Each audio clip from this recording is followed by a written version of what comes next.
Title: The Garden of Growth. In a vibrant valley tucked between two mountains lay a vast garden, home to countless plants, each unique in size, shape, and beauty. This was the Garden of Growth, a place of magic where every plant grew at its own pace and blossomed in its time.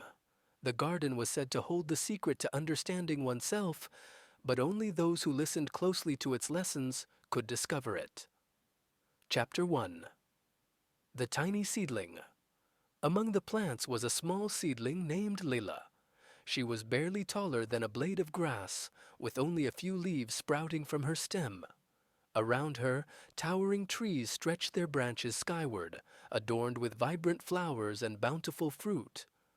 Liala often gazed up at them in awe and envy. "Why can't I be tall like the oak, or radiant like the sunflower?" she whispered to herself. The feeling gnawed at her, growing stronger each day. She measured her growth against the splendor of the garden, and in her eyes she always fell short.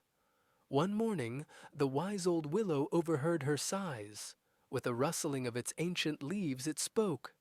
"Liala, why do you compare yourself to others?" "I just want to be as beautiful and significant as they are," she replied, her small leaves trembling.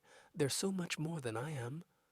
The willow chuckled softly, its bark creaking like an old door. "Patience, young one. Growth is not a race but a journey. You are not meant to be an oak or a sunflower. You are meant to be you." Liala frowned. "But what does that even mean?"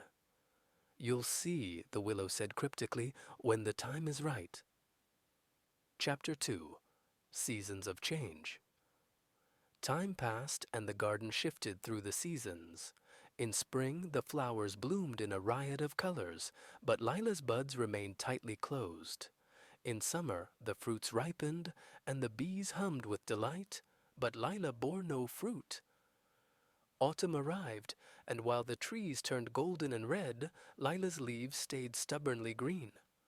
"Why am I so different?" she lamented. Nearby, a shy cactus named Thorn spoke up. "I used to wonder the same thing. When all the other plants were blooming, I felt out of place. But then the drought came, and I realized my purpose." "The drought?" Liala asked, curious. Thorn nodded. "While the others wilted, my deep roots and water-storing body kept me alive. I wasn't meant to bloom with them. I was meant to thrive when they couldn't." Liala mulled over Thorn's words, but still felt unsure. Was there truly a purpose for her? Chapter 3. The Storm Won. Fateful evening. Dark clouds gathered over the valley. A fierce storm unleashed its fury, with winds howling and rain lashing at the garden. Trees toppled, flowers were torn from their stems, and even the mighty oak lost a branch. Liala clung desperately to the soil, her tiny roots trembling but holding firm. When dawn broke, the garden was a scene of devastation. Many plants were damaged, and some were uprooted entirely. Liala looked around, expecting to find herself among the ruined. To her astonishment, she stood tall, small but unscathed. "How did I survive?" she wondered aloud. The willow answered from its bent but resilient form. "Your size and flexibility protected you. The storm's force could not break what could bend." For the first time, Liala felt a glimmer of pride.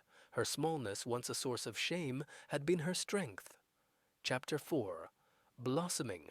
As the garden recovered, Liala began to notice subtle changes in herself. Her leaves grew broader, her stems sturdier, and one morning she awoke to find a single bud at her top.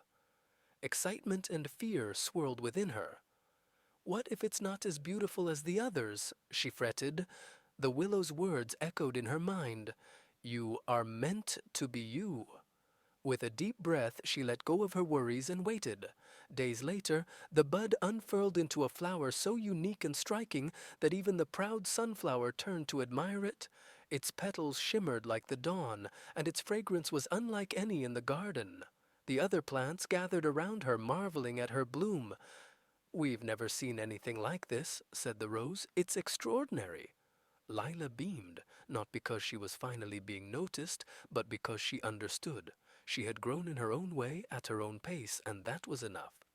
Chapter 5. The lesson years later, Liala had become a prominent figure in the garden.